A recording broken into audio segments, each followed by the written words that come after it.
மறுபடியும் கோர்ட்டுக்கு வர சொல்லியிருக்காங்கல்ல, நீதிமன்றம் என்ன சொல்லுதுன்னு பார்ப்போம்.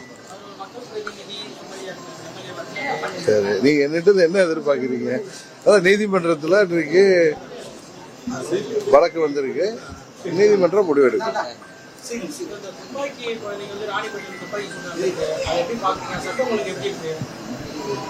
சட்டம் ஒழுங்கு தான் தமிழ்நாட்டில் சந்திச்சிருக்குது.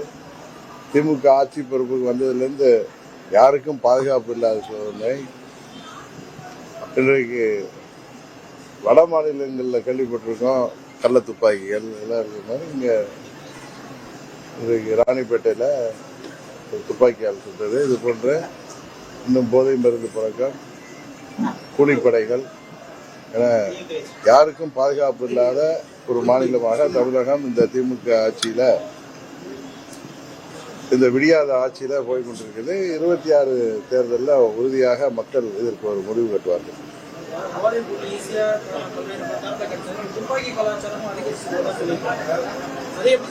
அதுதான் சொல்றேன், அதுதான் சட்டம் ஒழுங்கு சந்திச்சிருக்கிறது. முதலமைச்சர் ஏதோ தமிழ்நாடு மிகவும் அமைதியாக இருக்கிறதாக அவர் ஊடகங்கள்லையும் வெளியிலையும் சொல்லிட்டு இருக்காரு. ஆனால் உண்மையில் அதெல்லாம் மக்கள் கொதித்து போயிருக்காங்க. இன்னைக்கு கூட தஞ்சாவூர்ல ஏற்கனவே 23வது வருஷத்தில் அவர் போனப்ப 5 விவசாயிகள் இது மாதிரி அந்த கரும்பாலையில் நிலுவைத் தொகையை பெற்றுத்தரணும்னு வைத்த கோரிக்கையை அவர் அப்படியே ஓரமாக போட்டதுனால இன்றைக்கு 2 வருஷம் கழிச்சு போறப்ப அவர்கள் அவரிடம் மனு கொடுத்து அதை பற்றி பேச வந்தப்ப அவர்களெல்லாம் இன்றைக்கு கைது செய்யப்பட்டிருக்கிறார்கள். முதல்வர் நிறைவேற்றவில்லை என்று தஞ்சை மாவட்டத்திலேயே, அவர் தஞ்சை மாவட்டக்காரர், எங்கள் மாவட்டத்தை சேர்ந்தவர், டெல்டாவை சேர்ந்தவர். டெல்டாவில் விவசாயிகள் ஒரு முதலமைச்சரை இன்றைக்கு கருப்பு கொடி காட்டுகின்ற அளவிற்கு தான் இன்றைக்கு தமிழ்நாட்டு நிலைமை இருக்கிறது.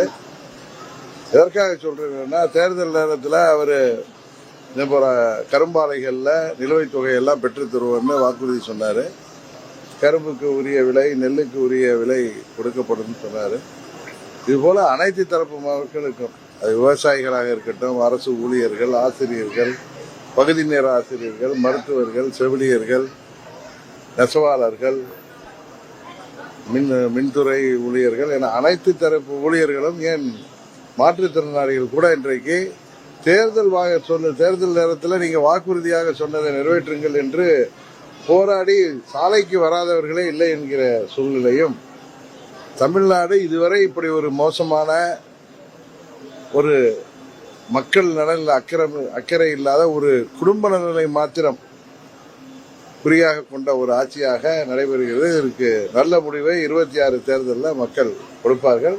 இன்னும் சொல்ல போனால் கூட்டணி கட்சியை சேர்ந்த கம்யூனிஸ்ட் சிபிஎம் தலைவரே, மாநில தலைவர் சண்முகம் தான் அவரு, சண்முகம் அவர்களே இன்னைக்கு நேற்று தொலைக்காட்சியில் பேட்டி பார்க்கிறேன், இந்த ஆட்சி அடுத்த தேர்தலை தைரியமாக சந்திக்கணும்னா திமுக எல்லா சொன்ன வாக்குறுதிகள் எல்லாம் நிறைவேற்றணும்னு சொல்லுகிற அளவிற்கு தான் இன்றைக்கு இந்த ஆட்சி இருக்கிறது. பாஜக கூட்டணியில் சர்ப்ரைஸ் இருக்கும் அப்படின்னு சொல்லி நயினா நாகேந்திரன் சொல்லியிருந்தாரு. அந்த சர்ப்ரைஸ் வந்து அம்மா மக்கள் முன்னேற்ற கழகம் அப்படின்னு பேசுபொருள் இருக்கு. அது என்ன சார் சர்ப்ரைஸ்? நாங்க ஏற்கனவே என்டிஏ கூட்டணியில் இருக்கோம், வேற சர்ப்ரைஸ் என்னன்னு வெயிட் பண்ணி பார்ப்போம். நாங்கள் 24 பொது தேர்தலில் மோடி அவர்கள் மீண்டும் இந்தியாவின் பிரதமராக வந்தால்தான் நாட்டிற்கு வளர்ச்சிக்கும் பாதுகாப்புக்கும் உகந்தது என்கிற முறையில் நாங்கள் இந்த கூட்டணியில் இருக்கின்றோம். தேர்தலில் எங்கள் கூட்டணி வெற்றி பெறும் என்கிற நம்பிக்கை எங்களுக்கு இருக்கு. பாஜக ஆட்சி தான் இருக்கும் 2026 அதிமுக ஆட்சி, அவங்க கூட்டணி ஆட்சி இருக்காது அண்ணாமலை சொல்லியிருக்காரு. ஒவ்வொருவரும் அவரவர் கருத்து சொல்லுவாங்க. அதுக்கு நயினா நாகேந்திரன் தான் நீங்க கேட்கிற, அவர் தான் பதில் சொல்லுவார். அதுக்குதான் ஆமா, மாநாடு 22 நடக்குது. ஒரு மாநாடு, ஆன்மீக மாநாடு, அரசியல் மாநாடு திமுக குற்றச்சாட்டு. அது ஆன்மீக மாநாடு தான், அரசியல் சார்ந்தவர்கள் நடத்துறதுனால அது அரசியல் மாநாடாகத்தான் சொல்லுவாங்க. ஆனால் தமிழ் கடவுள் முருகனுக்கான ஆன்மீக மாநாடு அது. அது என்னவென்று பொறுத்திருந்து பார்ப்போம். சரி,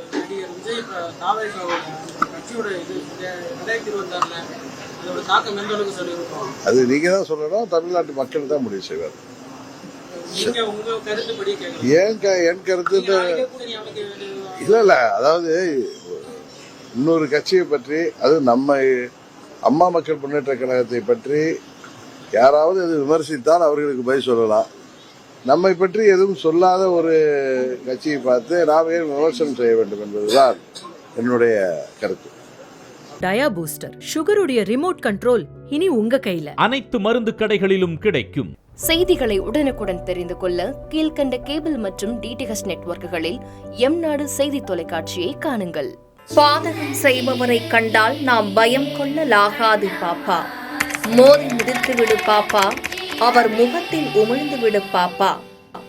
அண்மை செய்திகளை உடனுக்குடன் தெரிந்து கொள்ள இணைந்திருங்கள் எம்நாடு தொலைக்காட்சியுடன்.